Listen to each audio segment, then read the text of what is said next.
दोपहर के 12 बजे गोरी कफी सोकर उठती है। कालू, बहुत भूख लगी है, क्या तुम दाना ले आए? कहाँ? मैं कब दाना ले आया? मैं तो अभी अभी सोकर उठा हूँ। 12 बज गए हैं, अब तो पक्षियों ने दाना चुग लिया होगा। अब क्या करें? क्या आज फिर हमें कल की तरह भूखे पेट सोना पड़ेगा? मैं तो आज भूखे पेट नहीं सो सकता। मेरे पेट में भूख से चूहे नाच रहे हैं। चलो आज फिर पक्षियों को डरा कर भगा देते हैं और उनका दाना इकट्ठा करके अपने घर ले आएंगे। कौवा और कवि अपने घर से निकलते हैं। रानू चिड़िया अपना आखिरी दाना अपनी छोटी सी चोंच से उठाकर अपनी टोकरी में रखती है। दोस्तों, मैंने तो अपना दाना जमा कर लिया, चलो अब घरों को चलें। रुको रुको चिड़िया, बस थोड़ा इंतजार करो। मेरे पास सारे चनों के दाने हैं, लेकिन मेरी पत्नी आज मकई का दाना मांग रही थी। मैं पत्तों के नीचे ढूंढ रहा हूँ, शायद मुझे मकई का दाना मिल जाए। यार तोते, तुम ऐसा करो, अपना एक चने का दाना मुझे दो और मुझसे मकई का दाना ले लो। गोरी कफी और कालू कौवा तेजी से उड़ते हुए वहां आते हैं और शोर मचाने लगते हैं। भागो भागो, सब भागो, चील आ रही है, जल्दी से पेड़ों में छुप जाओ, जो यहाँ रहा वो मारा जाएगा। सब क्या देख रहे हो? दाना बाद में आकर ले जाना। अपनी अपनी जान बचाओ। उड़ जाओ, उड़ जाओ। चिड़िया, कबूतर और तोता डर जाते हैं। वो सब उड़ते हैं और पेड़ों के पत्तों में जाकर छुप जाते हैं। कौवा और कवि एक बार तो हवा में उड़ते हैं, लेकिन दूसरे ही लम्हे वापिस आकर सभी पक्षियों का दाना उठाकर अपने घर को भाग जाते हैं।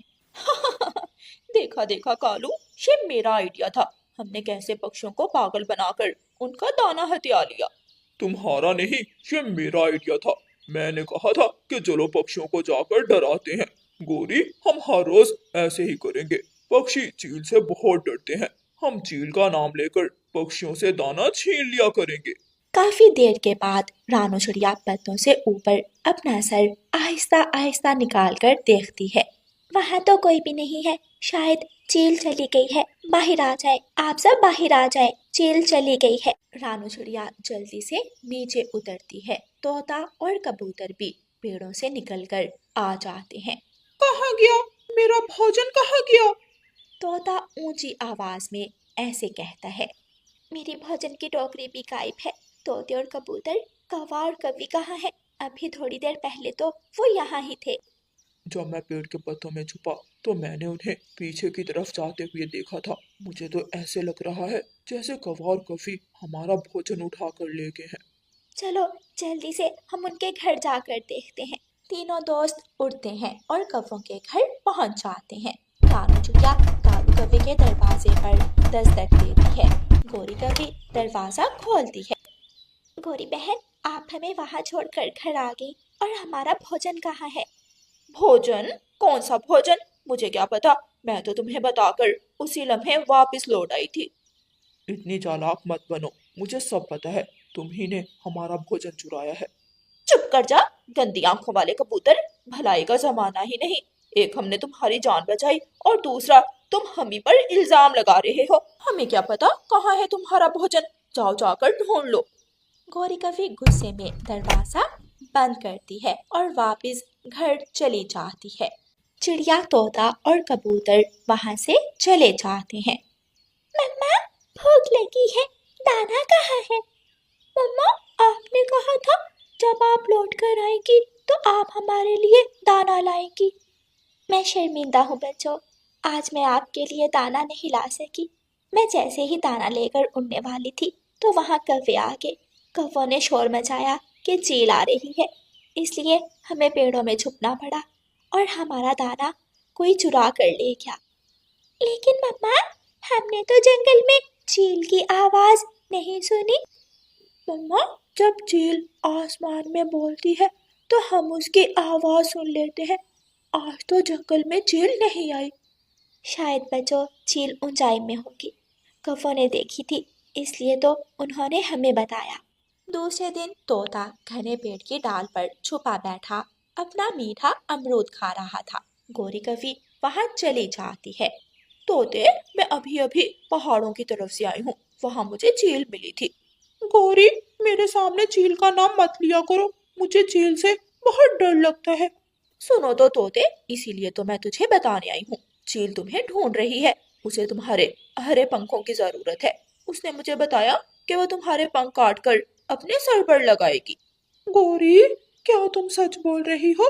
मुझे बचा लो, मुझे चील से बचा लो। गौरी, मुझे चील से बहुत डर लगता है।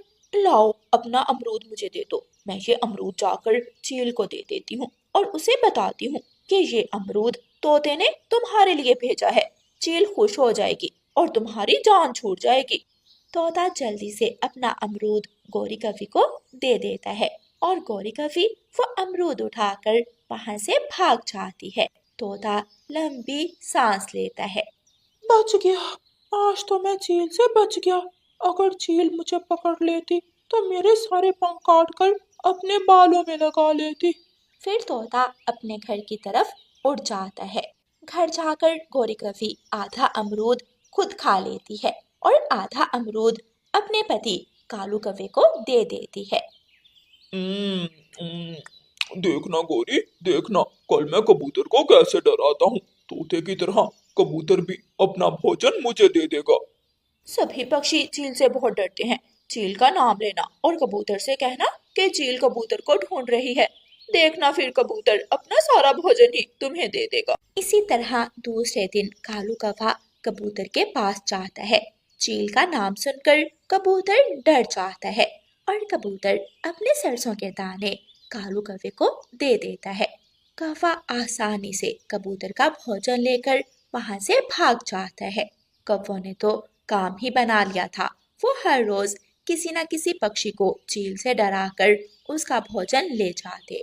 मेरे दोस्तों, 2 दिन हो गए मेरे बच्चों ने दाना नहीं खाया। मेरे बच्चे बहुत भूखे हैं। मैं तो जब भी अपना भोजन ढूंढ कर लाता हूँ तो गौरी कभी आ जाती है और चील का नाम लेकर मुझसे भोजन ले जाती है। कल मेरे सरसों के दाने भी कौवा ले गया। उसने मुझे बताया कि अगर मैं अपने सरसों के दाने दे दूं तो चील मुझे कुछ नहीं कहेगी। मुझे ऐसे लग रहा है कि काले कौवे हमें उल्लू बना रहे हैं। वो चील का नाम लेकर हमें डराते हैं। रोज रोज मरने से बेहतर है हम एक बार ही मर जाएं। चलो आज हम सब चील के पास जाते हैं और चील से बात करते हैं। रानो चिड़िया, तुम्हारी बात ठीक है, हमें ऐसा ही करना चाहिए। कम से कम सच्चाई हमारे सामने तो आ जाएगी। नहीं, मैं नहीं जाऊंगा चील के पास। चील ने पिछले साल मेरी माँ को खा लिया था। उस वक्त से मैं चील के नाम से भी डरता हूँ। चलो कबूतर भैया हम चलते हैं। रानू चिड़िया और कबूतर पहाड़ों की तरफ उड़ते हैं। माही चील अपने घर के बाहर बैठी फल खा रही थी। कबूतर और रानू चिड़िया थोड़ी दूर जाकर बैठ जाते हैं। आओ आओ पक्षियों, कैसे आना हुआ? चील दी, अगर आपने हमें खाना ही है तो आज खा लें। हम तंग आ गए हैं। कौवे हर रोज हमें आपका नाम लेकर डराते हैं। वो हमारा दाना छीन लेते हैं और कहते हैं कि अगर हमने दाना ना दिया तो आप हमें खा जाओगी। चील अपना मुंह खोलती है। चिड़िया और कबूतर, देखो देखो, मेरे मुंह में कोई दांत ही नहीं है। अब इस उम्र में मैं मांस नहीं खाती। मैं तो कोई नरम फल बहुत मुश्किल से खा पाती हूँ। वो काले कौवे झूठ बोलते हैं और मेरा नाम लेकर तुम्हें डराते हैं। कबूतर भैया, देखा, मैंने तो आपको पहले ही बताया था कि चील दी ऐसे नहीं कर सकती। चिड़िया और कबूतर, आप अपने घरों को जाओ और निश्चिंत होकर अपना दाना ढूंढो और अपने परिवार के लिए दाना ले जाओ। रही बात कौवों की, कौवों को तो मैं देख लेती हूँ। चील दी, उन कौवों को ऐसा सबक सिखाना कि वो दोबारा कभी हमें तंग ना करे। कबूतर और चिड़िया वापस चले जाते हैं। क्या बना चिड़िया? क्या कहा माही चील ने? वही जो हमें शक था। चील तो बैठी मीठा फल खा रही थी। उसने बताया कि वो मांस नहीं खा सकती।